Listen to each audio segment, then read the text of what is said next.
دعائے مکارم الاخلاق کے عنوان سے ہم لوگ چل رہے ہیں، اور آج جو امام معصوم کا دعائیہ جملہ ہے کہ جس میں امام ارشاد فرما رہے ہیں وما اجری علی لسانی من لفظی فحشی اور ہجری اور شتمی ارسل اور شہادتی باطل ایدیابی مومن غائب اور صبری حاضرین، کہ میری زبان پر جو گالی آئی، ٹھیک ہے، یہاں پر امام فرما رہے ہیں کہ فضول بات، بدگوئی، جھوٹی بات، غیر حاضر مومن کی غیبت اور حاضر کے لیے گالی، اس کے بجائے اب یہاں پر بھی امام کچھ چیزوں کو بدلنا چاہ رہے ہیں، کچھ بری چیزوں کو کچھ اچھی چیزوں سے بدلنا چاہ رہے ہیں کہ پروردگار میری زبان پر جو گالی آئے، جو غیبت میں کسی کی کروں اور کسی حاضر مومن کو میں گالی دوں، کسی غیر حاضر کی غیبت کروں، اور جو کچھ بھی میری زبان سے فضول بات، کیونکہ بعض اوقات ہم فضول بات بہت زیادہ کر رہے ہیں، جب کوئی شخص زیادہ بولتا ہے، زیادہ اس کی بولنے کی عادت ہوتی ہے، تو پھر فضول بات کرتا ہے۔ تو یہاں پر امام کہہ رہے ہیں کہ فضول بات میں نہ کروں، بلکہ اس کے بجائے میں غراقن فی الثناء، کہ میں غرق ہو جاؤں تیری ثنا میں،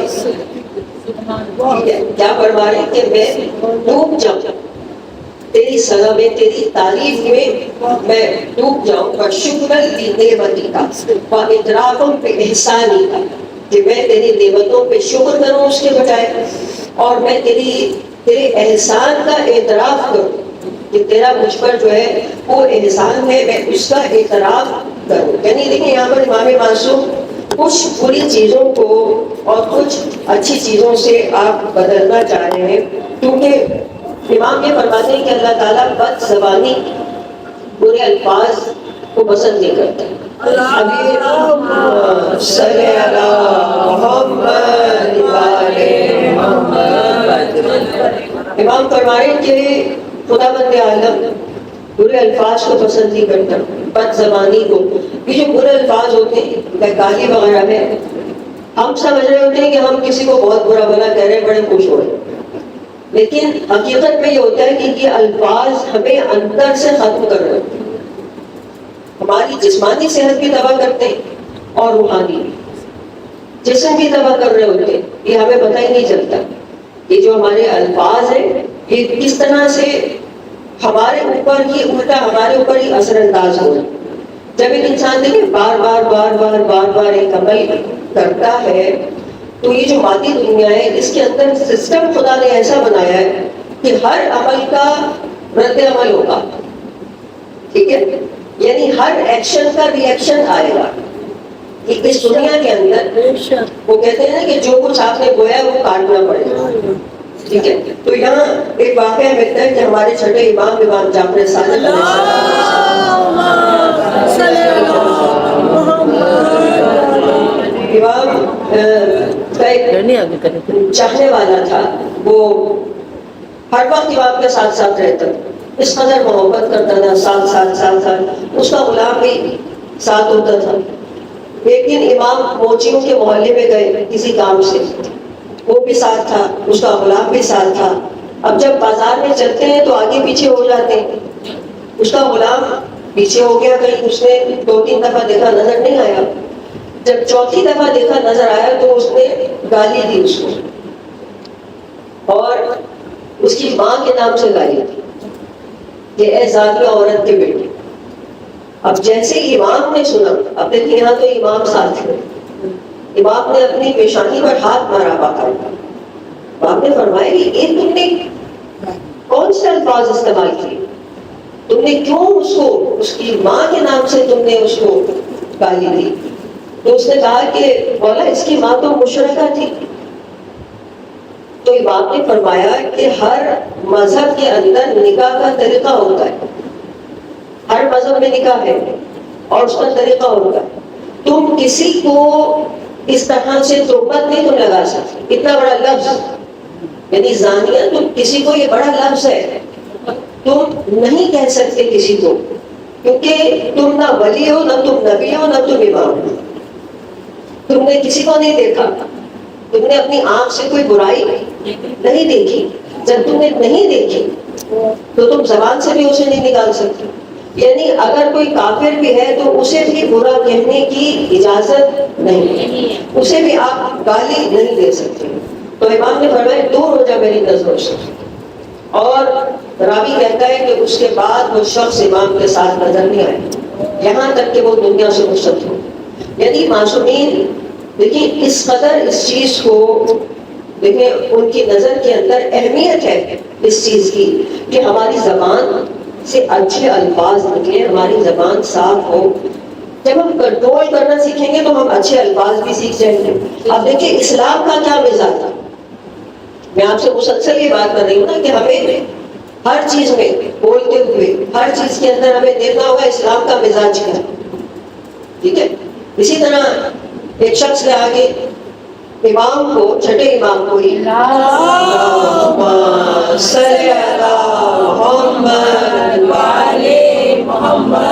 امام صاحب نے فرمایا کہ آپ کے فلاں چچا زاد آپ کا بھائی جو ہے وہ آپ کو بہت برا بھلا کہہ رہا ہے، بہت سخت الفاظ استعمال کر رہا ہے آپ کے.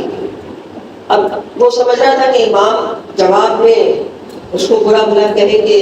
جیسے اکثر ایسا ہوتا ہے کوئی ہم سے آگے کہتا ہے کہ آپ کو فلاں برا کہہ رہے ہیں تو ہم بھی 10 جملے آگے سے کہہ دیں گے. اب اسلام کا کیا مزاج ہے یہ امام بتا رہا ہے. امام اٹھے، وضو کیا، 2 رکعت نماز پڑھی، ہاتھوں کو بلند کیا، کہا پالنے والے جو میرا حق تھا میں نے معاف کیا. اس نے مجھے برا بھلا کہا، میں نے معاف کیا، اب تو کریم ہے تو بھی معاف کر. اور امام باقاعدہ گریہ کر کے اس کے لیے معافی مانگ رہے ہیں اور یہ چاہنے والا حیرانی سے امام کی شکل کو دیکھ رہا ہے. تو یہ امام کے بتانے کی یہ مزاج ہے اسلام کا کہ جب آپ کو کوئی برا بھلا کہے تو آپ اس کے لیے خدا سے معافی کی درخواست کریں اور خود بھی اس کو معاف کر دیں. درود پڑھ لیجیے صلی اللہ محمد. جس طرح ہم لوگ ڈائٹ پلان کرتے ہیں نا، کوئی مریض ہوتا ہے اس کی ڈائٹ کو پلان کیا جاتا ہے کہ صبح کو یہ کھائے گا، شام کو یہ کھائے گا، رات کو یہ کھائے گا.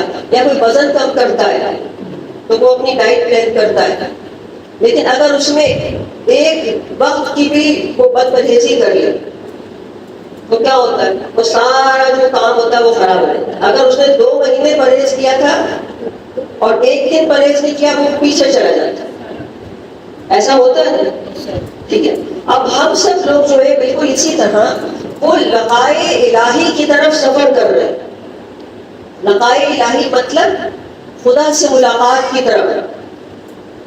یہ جو ہم سفر گزار رہے ہیں نا زندگی کا آہستہ آہستہ، یہ سفر کہیں تو ختم ہوگا نا.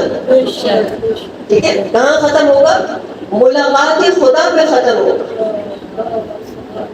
ٹھیک ہے.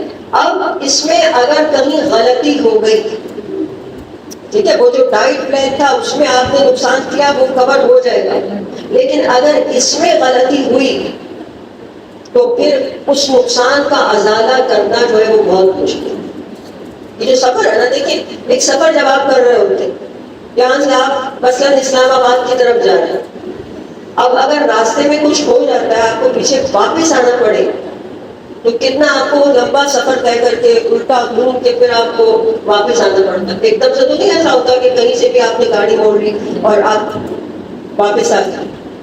تو یہ اسی طرح زندگی کا جو سفر ہے وہ اس سے بھی زیادہ خطرناک. اس لیے حدیث ہے کہ کچھ اعمال ایسے رکھو اپنے، کیونکہ غلطیاں ہوں گی، ہم انسان ہیں، سفر میں غلطیاں ہوں گی، لیکن اس لیے کہا کچھ اعمال ایسے رکھو کہ تمہارے نامہ اعمال کو اتنا سنگین کر دیں، اتنا بھاری کر دیں، اتنا بھاری کر دیں کہ اگر کہیں غلطی ہو تو کور ہو سکے. ٹھیک ہے. سمجھ میں آ رہی ہے نا؟ ایک رسول خدا نے ایک دن اپنی بیٹی سے کہا کہ بیٹی ایک عمل یہ بتایا کہ بیٹی جب رات کو سو تو حج اور عمرہ کر کے سونا. تو بیٹی نے کہا کہ بابا حج و عمرہ کیسے کریں؟ تو آپ نے فرمایا کہ ایک تسبیح یا ایک مرتبہ بھی آپ کہہ سکتے ہیں، تسبیحات اربع، سبحان اللہ، الحمد للہ، ولا الہ الا اللہ، واللہ اکبر، یہ 4 جملے ایک تسبیح ہے. یعنی آپ نے فرمایا کہ یہ پڑھ کے سو. ایک مرتبہ جس نے یہ پڑھا اس نے خانہ کعبہ کا طواف کیا. کیونکہ خانہ کعبہ کی جو بنیادیں ہیں یہ تسبیح کیوں؟ کیونکہ خانہ کعبہ کی بنیادیں یہ تسبیح پڑھتے ہوئے رکھی گئی. 4 اس کے جملے ہیں اور وہ چاروں اسی طرح جو اس کے کونے تھے جو اینٹیں رکھ رہے تھے حضرت ابراہیم اور اسماعیل، تو یہ تسبیح اس وقت وہ کی جاتی. تو اس لیے کہا کہ جو یہ تسبیح کرے گا، اور اس خانہ کعبہ کی بالکل سیدھ میں اوپر بیت المعمور ہے، تو کہا کہ جو طواف کرے گا وہ ایسا ہے اللہ کے گھر کا کہ گویا جنت میں اس نے اپنا گھر بنایا. صلی اللہ محمد اب دیکھیں یہ جس نے جنت میں اپنا گھر بنا لیا، جنت کو آباد کر لیا، تو اس کا تو نامہ اعمال بھاری ہو ہی جائے گا. جس کے نامہ اعمال میں جنت ہے، توجہ نام اس کا نامہ اعمال تو بھاری ہوگا. پھر دوسری چیز کیا بتائی کہ جو نامہ اعمال کو بہت خطرناک حد تک بھاری کر دیتی ہے، کہا وہ حسن اخلاق. آپ کا اخلاق سے کسی سے بات کر لینا. اب کیوں ایسا ہے کہ اخلاق ہی ہمارے نامہ اعمال کو بھاری کرتا ہے؟ اس کی وجہ یہ ہے کہ اس کا ہمارا 10 دفعہ امتحان ہوتا ہے دن میں. ٹھیک ہے نا؟ دن میں ہمارا بہت زیادہ امتحان ہوتا ہے. ہمیں کتنا اپنے آپ کو کنٹرول کرنا پڑتا ہے، کتنے لوگوں سے ہماری بات چیت ہوتی ہے، گھر والوں سے لے کے باہر والوں تک کتنے لوگوں سے بات ہوتی ہے، کتنے سخت معاملات سے گزرنا پڑتا ہے. کہیں ہمارا کام خراب ہو جاتا ہے تو اس وقت ہمیں کنٹرول کا مظاہرہ کرنا پڑتا ہے. تو اس لیے یہ حسن اخلاق کہتے ہیں کہ یہ نامہ اعمال کو سنگین کر دیتا ہے، بہت بھاری کر دیتا ہے، اور اتنی تیزی سے یہ گناہوں کو مٹاتا ہے کہ اتنی تیزی سے سورج کی شعاعیں برف کو نہیں پگھلاتی. یہ گناہوں کو ختم کرتا رہتا ہے اس نے اخلاق جو ہے. پھر کیا ہوگا کہ گناہ ختم ہوتے رہیں گے نامہ اعمال میں سے اور وہ بھاری ہوتا رہے گا. ڈبل کام ہو رہا ہے کہ آٹومیٹیکلی سسٹم چل رہا ہے کہ آپ ایک طرف حسن اخلاق کا مظاہرہ کر رہے ہیں، اپنے آپ کو کنٹرول کر رہے ہیں، اور دوسری طرف اگر غلطی ہو گئی وہ ریموو ہوتی رہے گی، وہ اپنے آپ ختم ہوتی رہے گی. اور تیسری چیز جو نامہ اعمال کو بھاری کرتی وہ درود. اللہم صلی علی محمد اور درود کے فضائل تو آپ کو روزانہ بتائے جائے رہے.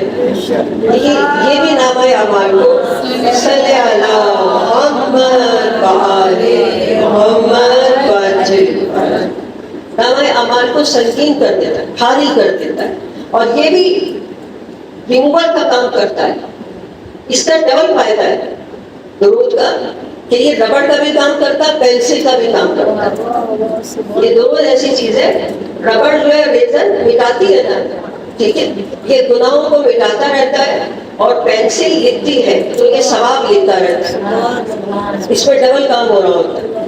ٹھیک ہے، تو کتنی بڑی دیکھیں ہمارے پاس چیزیں موجود ہیں، ہم کتنے خوش نصیب ہیں، اور کتنے خوش نصیب ہیں کہ ہم یہ ذکر سن لیتے ہیں اور اپنے ایمان کو تازہ کر لیتے ہیں، اور اس کے ذریعے رسول خدا کی شفاعت ہمیں انشاءاللہ تعالی نصیب ہوگی. اور امام دیکھیں یہاں پہ کہہ رہے ہیں کہ پروردگارہ مجھے ان تمام خرابیاں جو میرے اندر نہ ہو، جو زبان کی خرابیاں، میں اس سے بچوں، اور کیا مجھے ملے کہ میں شکر کروں تیری نعمت پر، تیری نعمت پہ میں شکر ادا کروں. ٹھیک ہے، اب یہاں دیکھیں جو نعمت جس کی طرف امام اشارہ کر رہے ہیں وہ نعمت دراصل ہے کیا؟ کوئی بہت بڑی چیز ہے. ٹھیک ہے، جب خدا یا امام نعمت کی بات کرتے ہیں تو وہ نعمت کیا ہے؟ کیونکہ اللہ تعالیٰ کی کچھ عمومی نعمتیں، کچھ خاص نعمتیں. اور امام کس کی بات کر رہے ہیں کہ ایک مرتبہ رسول خدا سواری پر سوار جا رہے ہیں. صلی علی محمد. اب آپ کے ساتھ آپ کے اصحاب بھی تھے. اچانک آپ سواری سے اترے اور سجدے میں چلے گئے اور پے در پہ 5 سجدے کی. اب اصحاب بڑے حیران ہوئے. بعد میں انہوں نے رسول خدا سے پوچھا کہ آخر ہم نے تو کبھی ایسا عمل نہیں دیکھا، اس میں کیا راز ہے؟ آپ نے فرمایا کہ میں سواری پہ سوار تھا، جبرائیل آئے اور انہوں نے مجھے بشارت دی کہ یا رسول خدا علی آپ کے ساتھ جنت میں، علی آپ کے ساتھ جنت میں ہوں گے۔ اب یہ نعمت تھی، شکر کا سجدہ میں نے کرنا تھا، تو میں فوراً اترا، میں نے شکر کا سجدہ کیا۔ پر جیسے ہی میں سجدے سے اٹھا فوراً جبرائیل دوبارہ آ گئے اور انہوں نے کہا کہ یا رسول خدا فاطمہ بھی جنت میں آپ کے ساتھ۔ تو اس وقت میں نے دوبارہ سجدے میں چلا گیا۔ کہا میں جب سجدے سے اٹھا پھر نازل ہو گئے جبرائیل اور انہوں نے کہا کہ حسن اور حسین جوانان جنت کے سردار ہیں۔ کہا میں پھر سجدے میں چلا گیا، پھر سجدے سے اٹھا، صلی اللہ محمد اور پھر سجدے سے اٹھا تو فوراً جبرائیل آ گئے اور انہوں نے کہا کہ ان 4 ہستیوں سے جو محبت کریں گے وہ بھی جنت میں ہوں۔ میں پھر سجدے میں چلا گیا، پھر اسی بار جبرائیل نازل ہوئے اور انہوں نے کہا کہ جو ان کے محبت کرنے والوں سے محبت کریں گے وہ بھی جنت میں ہوں۔ تو میں پھر سجدے میں چلا گیا۔ تو دیکھیں آپ کتنی بڑی ہمیں یہ نعمت محبت اہل بیت، یہ محبت ہماری دنیا میں بھی کام آتی ہے اور آخرت میں بھی کام آتی ہے۔ اور اسی لیے صلی اللہ محمد حدیث ہے کہ یا علی اللہ نے تمہیں اور مجھے انتخاب کیا، مجھے اور تمہیں چنا ہے، مجھے نبوت کے لیے تمہیں امامت کے لیے، اور جس نے تمہاری امامت کا انکار کیا اس نے میری نبوت کا انکار کیا۔ یہ حدیثیں بھی زمانے کو سنانی چاہیے، یہ بھی حدیث رسول ہے، ٹھیک ہے، کسی مولوی کے الفاظ نہیں ہیں۔ اور کہا کہ اے علی انتا وسیع، کہ تم میرے وسیع ہو، تم میرے جانشین ہو، اے علی تم میرے خلیفہ ہو میری زندگی میں بھی اور میرے مرنے کے بعد۔ آپ بتائیے، اسی لیے تو ہم کہتے ہیں خلیفۃ بلا فصل، اسی لیے ہم لوگ کہتے ہیں اے علی تم حجت خدا ہو، تم اللہ کے خزینہ دار ہو، تم اللہ کے رازوں میں سے ایک راز ہو۔ ٹھیک ہے، دیکھیے جنگ صفین میں پانی بند کر دیا گیا، مولا ظاہر جنگ ہو رہی تھی، 4000 کا لشکر حاکم شام معاویہ نے فرات پر بٹھا تھا اور مولا اور ان کے ساتھیوں پر پانی بند کر دیا گیا۔ اب مالک اشتر سپہ سالار وہ آئے مولا کے پاس، کہا مولا پانی نہیں ہے کیا کریں؟ آپ نے فرمایا جاؤ جا کے پانی لے آؤ۔ ٹھیک ہے، اب دیکھیں مالک اشتر بھی امام کو سمجھتے ہیں، لیکن معرفت ہونی چاہیے۔ یہ نہیں کہا کہ مولا وہاں تو 4000 کا لشکر کھڑا ہے، میں کیسے جاؤں اور اکیلا کیسے جاؤں؟ 4000 افراد جو ہے وہ پہرا دے رہے ہیں۔ مالک گئے اور جا کے پانی لیا۔ اب حاکم شام نے جو سپہ سالار 4000 فوج کا وہاں پہرا دے رہا تھا اشد بن کندی، اس کو بلایا اور اس کو کہا کہ یہ پانی کیسے لے گئے؟ اس نے کہا کہ ان کے ساتھ آپ کے وزیر عمر بن عاص آئے تھے اور انہوں نے کہا پانی دے دو۔ جب حکومت کا وزیر آ کے سفارش کرے تو ہم کیسے پانی نہیں دیں؟ اب دوسرا ہی خیمہ اس وزیر کا تھا، کہا اس کو بلا کے لاؤ۔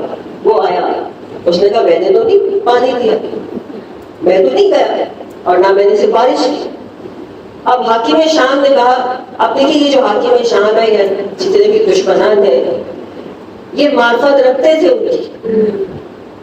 اس نے کیا کہا اپنے سپہ سالار سے کہ دیکھو یہ بات باہر نہ نکلے، لیکن اب خبردار ان کو پانی مت دے۔ اب 3-4 دن کے بعد پھر پانی ختم ہو گیا۔ پھر مالک آئے، بولا پانی کا جاؤ لے آؤ جیسے پہلے لائے تھے۔ اب پھر پانی لے کے چلے گئے۔ پھر حاکم شام نے اشد کو بلایا، کہا اب کیسے پانی چلا گیا؟ کہا کہ کیسے پانی نہ دیتا، آپ کا بیٹا یزید آیا تھا۔ اب چوتھا خیمہ یزید کا تھا، اس کو بلایا ہے۔ اس نے کہا مجھے تو بندروں سے فرصت نہیں ہے، میں تو یہاں اپنے شغل میں لگا ہوں، میں تو نہیں گیا پانی وغیرہ کی سفارش کرنے۔ معاویہ نے کہا دیکھو یہ بات باہر نہ نکلی۔ اب پھر کچھ دن کے بعد پانی ختم ہو گیا۔ مالک اشتر نے کہا مولا پانی کا جاؤ جا کے لے آؤ جیسے لاتے ہو۔ اب پھر چلے گئے، پھر پانی چلا گیا، پھر بلایا کہ کون گیا، اب کون آیا؟ اس نے کہا حضور آپ خود آئے تھے۔ باقی نے شام نے کہا حضور آپ خود آئے تھے۔ کہا میں تو نہیں آیا۔ کہا دیکھو اب جب تم بات کرو تو کوئی دلیل دینا، ورنہ تمہاری بات مانی نہیں جائے گی۔ اب اگر پانی گیا تو تمہارے پاس کوئی دلیل ہونی چاہیے۔ اب چوتھی دفعہ پھر پانی چلا گیا، اب پھر بلا لیا حاکم شام نے، کہا کہ کون آیا تھا؟ کہا حضور آپ خود آئے تھے۔ کہا کہ دلیل کوئی ثبوت پیش کرو۔ کہا حضور میں نے ثبوت کے طور پہ آپ کی انگوٹھی اتروائی، یہ دیکھیے آپ کی انگوٹھی۔ اب جب اپنی ہاتھ میں دیکھا تو انگوٹھی نہیں، اور وہ انگوٹھی اس کے ہاتھ میں ہے۔ تو ایک مرتبہ اپنے سر کو پیٹ کے کہا کہ ھذا عجائب علی۔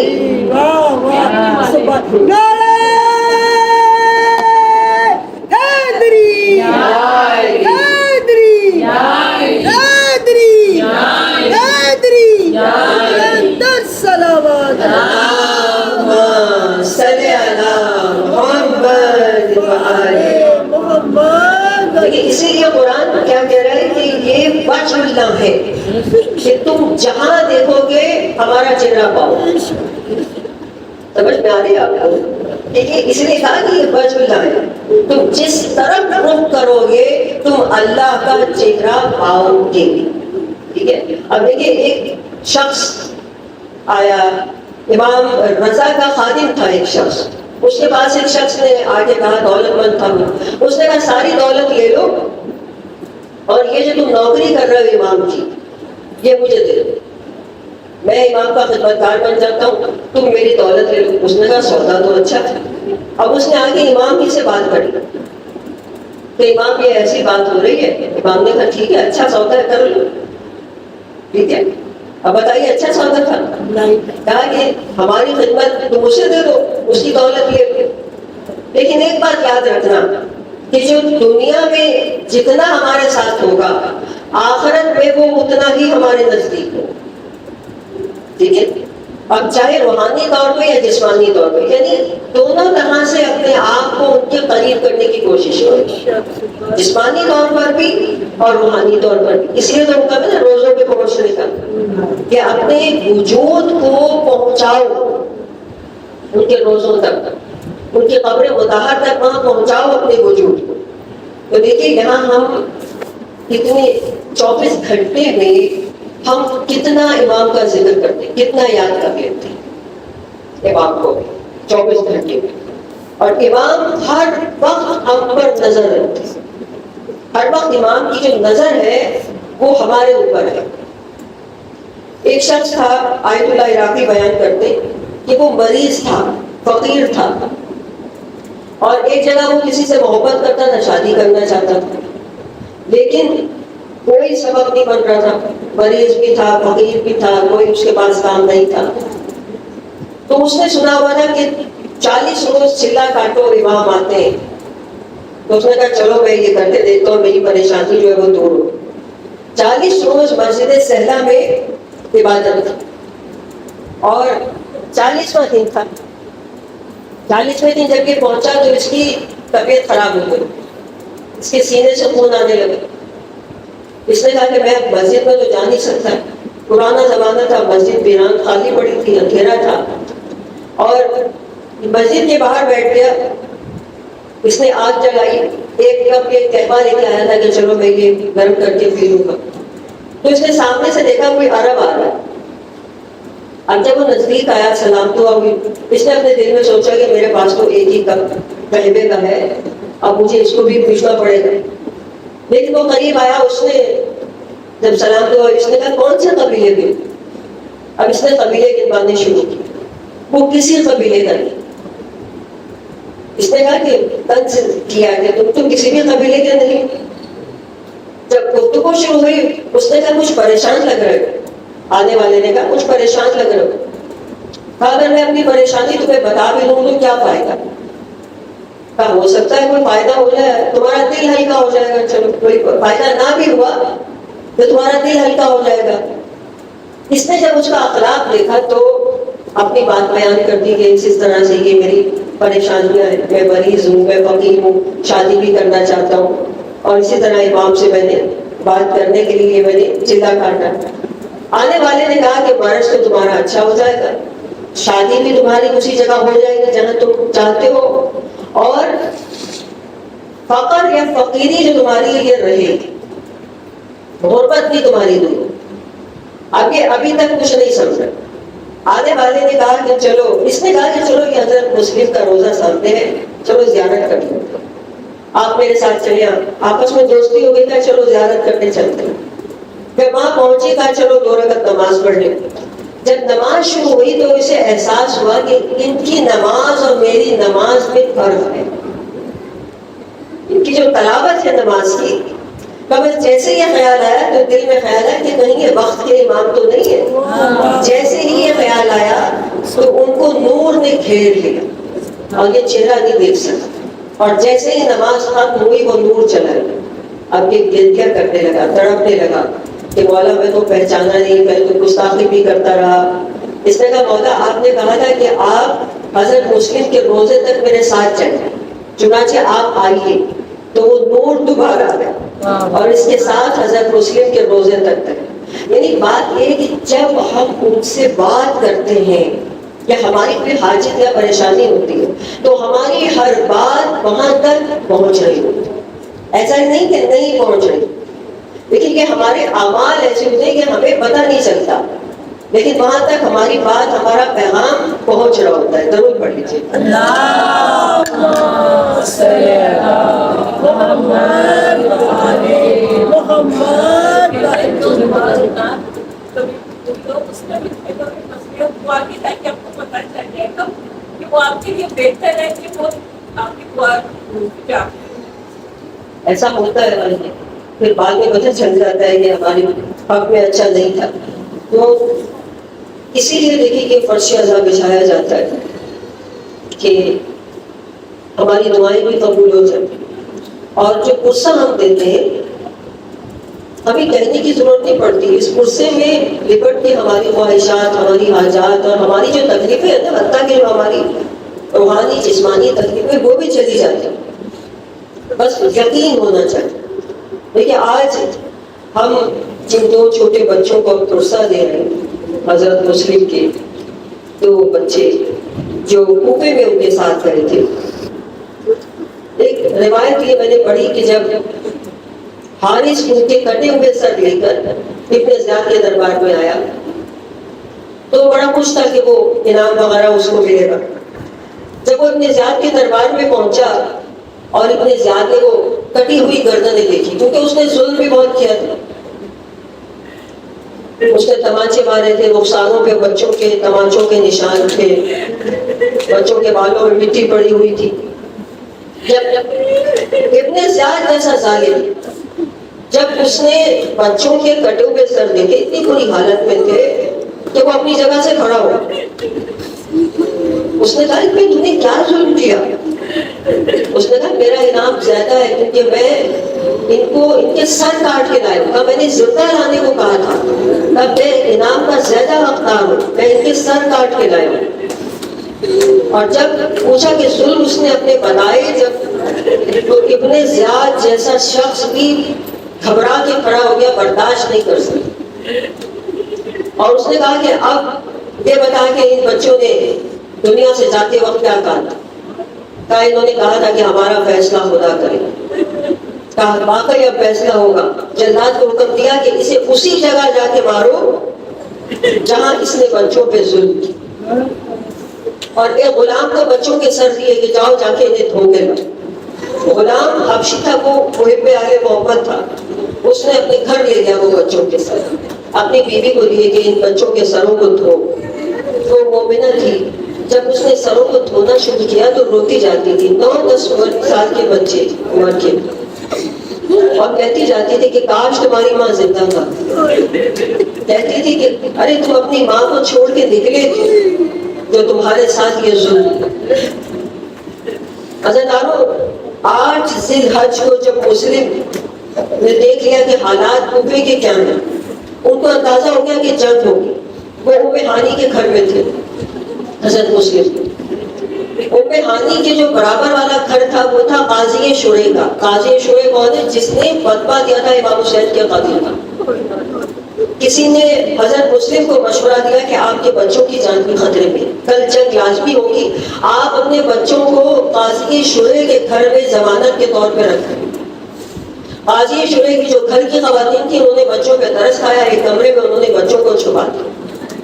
اب آپ دیکھیں اگلے دن کیا ہوا کہ مسلم شہید ہو گئے. اگلے دن مسلم شہید ہو گئے، بچوں کو پتہ ہی نہیں کہ ان کے بابا شہید ہو گئے. مسلم کا لاشا دارالعمارہ سے گرا، بچوں کو پتہ نہیں چلا کہ ہمارا بابا شہید ہو گیا. مسلم کا لاشا گھسیٹا جاتا رہا، کوفے کی گلیوں میں گھسیٹا جاتا رہا. بچوں کو نہیں پتا چلا کہ ہمارا بابا کے لاشے کے ساتھ کیا ہوا. کوفے کے بچے مسلم کی لاش پہ پتھر مار رہے تھے اور ہنس رہے تھے. بچوں کے ہنسنے کی آوازیں یہ بچے سن رہے تھے، لیکن ان کو نہیں پتا تھا کہ یہ بچے کیوں ہنس رہے ہیں. ان کو نہیں پتا تھا کہ ہمارے بابا کے لاشے پہ پتھر مارے جاتے. حتیٰ کہ کربلا کا واقعہ ہو گیا. 13 محرم کو لٹا ہوا قافلہ کوفے پہنچ گیا. ان بچوں کو پتہ نہیں چلا کہ یہ لٹا ہوا قافلہ یہاں کوفے میں آ گیا ہے، ہماری پھوپھیاں سربراہ ہیں. انہیں نہیں پتا چلا کہ ہماری ماں بھی اس لٹے ہوئے قافلے میں آئی. یہ بچے قاضی شورے کے گھر میں تھے. اور اس کے بعد جب ابن زیاد نے اعلان کیا کہ وہ بچے کہاں ہیں تو قاضی شورے نے پھر ان کو اپنے گھر سے نکال دیا اور وہ زندان میں پہنچ گئے. وہ بچے اب دیکھیے زندان کے اندر یہ چھوٹا بھائی بیمار ہو گیا اور بڑا بھائی جو ہے وہ اسے گود میں لے کر بیٹھا ہوا تھا اور زندان بان سو رہا تھا. آدھی رات کا وقت تھا کہ زندان بان نے خواب میں دیکھا کہ کالے برقعے والی بیوی زندان کے پھر کے رو رہی ہے اور کہتی جاتی ہے اے دروغا تیرے بچے تو گھر میں سکون کر رہے ہیں، میرے بچوں نے تیرا کیا بگاڑا تھا. اب اس کی آنکھ ہوئی، یہ بچوں کے پاس آیا، کہا تم کون ہو؟ کہا کہ مسلم کے فرزند. وہ بھی مہم میں اہل بیت تھا. اس نے بڑے بھائی سے پوچھا کیا چھوٹا بھائی مر گیا ہے؟ اس نے کہا مرا نہیں ہے لیکن یہ اپنی ماں کو اس وقت بہت زیادہ یاد کر رہا ہے. کہا ایسا کر کے تو اپنی زوجہ کو بلا لا، اپنی بیوی کو لے آ. وہ اس کو گود میں لے لے، وہ اس کو گود میں لے گی. یہ کئی عرصے سے ماں سے بچھڑا ہوا، ماں کو یاد کر رہا تھا. اگر وہ گود میں لے لے گی اس کو سکون مل جائے گا. عزیزانو آدھی رات کا وقت تھا، یہ زندان بان اپنے گھر گیا. بیوی سے کہا برقع اٹھا. اس نے کہا کیا ہوا؟ کہا زندان جانا ہے. اس نے کہا میں شریف عورت ہوں، میں زندان مجھے آدھی رات کو کیوں لے کے جا رہا ہے؟ اس نے کہا ارے زہرا کا گھر اجڑ گیا. زہرا زندان کے دروازے پہ کھڑی فریاد کر رہی. عزیزانو اس بیوی کو لے کر آیا. جیسے ہی مسئلہ نفسیاتی تھا، جیسے ہی وہ چھوٹا بچہ اس مومنہ کی گود میں آیا، اس نے اپنی دونوں ماہیں اس مومنہ کی گردن میں ڈال دی اور فریاد کی ابا ہم یتیم ہو گئے. وہ سمجھا ہم مدینے پہنچ گئے، ابا ہم یتیم ہو گئے، ابا ہمارا بابا مارا گیا. اس زندان بان نے ان دونوں بچوں کو کہا کہ دیکھو میں صرف اتنا کر سکتا ہوں کہ میں یہاں سے تمہارے لیے زندان کا دروازہ کھول دوں اور تم یہاں سے باہر نکل جاؤ. یہ دونوں بچے کوفے کی گلیوں سے واقف نہیں تھے. یہ بھٹکتے ہوئے ایک گھر کے دروازے پر جا کر بیٹھ گئے اور فریاد کرنے لگے کاش کوئی ماموں عباس کو خبر کر دے. دونوں بھائی فریاد کر رہے کاش کوئی ماموں حسین کو بتا دے ہم پردیس میں اجڑ گئے. ان کی فریاد گھر کی مالکن نے سنی. اس نے دروازہ کھولا، کہا تم کس ماں کے بچے ہو، کس کی گود اجاڑ کر آئے ہو، یہاں اس وقت کیوں بیٹھے ہو؟ تمہیں نہیں پتا کوفے کے حالات کتنے خراب ہیں. ان بچوں کا کہ اپنے نام بتاؤ. انہوں نے کہا جب ہم اپنے نام بتاتے ہیں ہمیں تماچے مارے جاتے. کہا پھر بھی بتاؤ کیا نام ہے؟ میں تمہیں ظالم نہیں، میں نہیں ماروں گی. کہا مسلم کے یتیم ہے. عزیزانو جیسے یہ کہا وہ مومنہ قدموں میں گر گئی، دونوں بچوں کو لے کر گئی، دونوں بچوں کو کھانا کھلایا. دونوں بچے کئی دن کے بھوکے پیاسے تھے، دونوں کو سکون سے سونے کے لیے لٹایا. کہا دیکھو بچوں میرا شوہر بہت ظالم ہے، تم خاموشی سے سونا، شور مت کرنا. لیکن عزاداروں ہے سادات کی قسمت، عزاداران حسین، ان بچوں نے رات کو خواب میں اپنے بابا کو دیکھا، دونوں نے فریاد کی بابا آپ ہمیں چھوڑ کر چلے گئے۔ ارے حضرت مسلم نے آواز دی بیٹا میں تمہیں لینے کے لیے آیا ہوں۔ بس دونوں بچوں کی آنکھ کھلی، دونوں نے کریا شروع کیا، ایک دوسرے کی گردن میں باہیں ڈال کر کریا کرنے لگے۔ عزاداروں جو کریا نہ کر سکے ماتم کرتا، ہائے حسین ضرور کہتا۔ جب فرصت ہوگی فرصت جناب رقیہ کی بارگاہ میں جانا، آپ کو پتہ ہے نا کہ صاحب کرامت بیوی ہے، کتنی پاک بیوی پاک دامن میں ان کا مزار ہے، ہم ان کو فرصہ دے رہے ہیں۔ آپ دعا کریں کہ ہمارا فرصہ ان کی خدمت میں پہنچ جائے۔ یہ بیوی ہمارے کتنے قریب ہے، لیکن کربلا میں کتنے مصائب اس بیوی نے اٹھائے، کتنی قربانیاں دی ہیں اس بیوی نے، 4 بیٹے قربان کیے ہیں اور قید کی مصیبت بھی اٹھائی ہے۔ بس عزاداروں بچوں کا شور بلند ہوا، حارث ملون کی آنکھ، ایک مرتبہ اس نے کہا یہ کون رو رہا ہے، اور یہ حجرے میں آیا، جیسے حجرے میں آیا بچوں کو دیکھا، اس نے کہا میں تو دن بھر تمہیں ڈھونڈتا پھرا، تم میرے ہی گھر کے اندر بیٹھے ہوئے ہو۔ عزاداروں اس نے کوئی ظلم کیا کہ جو آسمان نے نہیں دیکھا تھا، اس نے بچوں کی ظلموں میں ہاتھ ڈالا، کھینچتا ہوا بالوں سے پکڑ کے لے کے چلا اور آدھا کر نہر کے کنارے چاہتا تھا کہ ان کو قتل کروں، اپنے غلام سے کہا تلوار پکڑ ان کو قتل کروں۔ عزاداروں غلام تلوار لے کر آگے بڑھا، بچوں نے کہا بلال حبشی کو جانتا ہے، کہا تم کیا جانو بلال کو، کہا بلال ہمارا غلام ہے۔ غلام نے تلوار پھینک دی، بچوں کے قدموں پہ گر پڑا، کہا میں انہیں قتل نہیں کر سکتا۔ حارث نے اپنے بیٹے سے کہا ان کو قتل کر، جیسے بیٹا تلوار لے کر آگے آیا، بچوں نے کہا ارے تو ہمارے بھیا علی اکبر کا ہم شکل ہم عمر ہے۔ ایک مرتبہ اس نے کہا کہ تم علی اکبر کو کیا جانو، بچوں نے اپنا رشتہ بتایا، اس نے تلوار پھینک دی، کہا میں قتل نہیں کر سکتا۔ اب حارث ملعون خود آگے بڑھا، آگے بڑھ کر چاہا کہ پہلے بڑے بھائی کے سر کو کاٹے، چھوٹا بھائی پہلے تیرے سر کو کاٹ لے۔ 2 رکعت نماز پڑھنے کی مہلت مانگی، دونوں بچوں نے خدا کی بارگاہ میں سجدہ کیا۔ ایک مرتبہ حارث ملعون آگے بڑھا، بڑے بھائی کی گردن کو کاٹا، لاشا دریا میں پھینک دیا۔ عزاداروں چھوٹا بھائی بڑے بھائی کے خون میں تڑپنے لگا، فریاد کرنے لگا کہ حارث ملعون تلوار لے کر آگے بڑھا اور چاہتا تھا کہ چھوٹے بھائی کی گردن کو کاٹے۔ ایک مرتبہ اس نے فریاد بلند کی، اس نے زوجہ حارث کو مخاطب کیا، کہا اے مومنہ تو نے ہمارے ساتھ بہت کرم کیا، ہم اپنی جدہ سے تیری سفارش کریں گے، ایک کام اور کر دے۔ اس نے کہا کیا کام ہے؟ اس نے کہا کہ تیرے سینے بھی ماں کا دل ہے۔ ابراہیم نے کہا تیرے سینے میں بھی ماں کا دل ہے، کہا کہ ایسا کرنا ہمارے کرتے کا ایک ٹکڑا ہمارے خون میں تل کر کے مدینے لے جانا۔ اس بچے نے کہا کہ اے مومنہ اگر کسی ماں کا بچہ مر جائے اسے صبر آ جاتا ہے، اسے سکون آ جاتا ہے، لیکن اگر کسی ماں کو یہی نہ پتا ہو کہ بچہ زندہ ہے یا نہیں، وہ ماں سکون نہیں پاتی۔ کہ ہماری ماں کو ہماری خبر شہادت دے دینا۔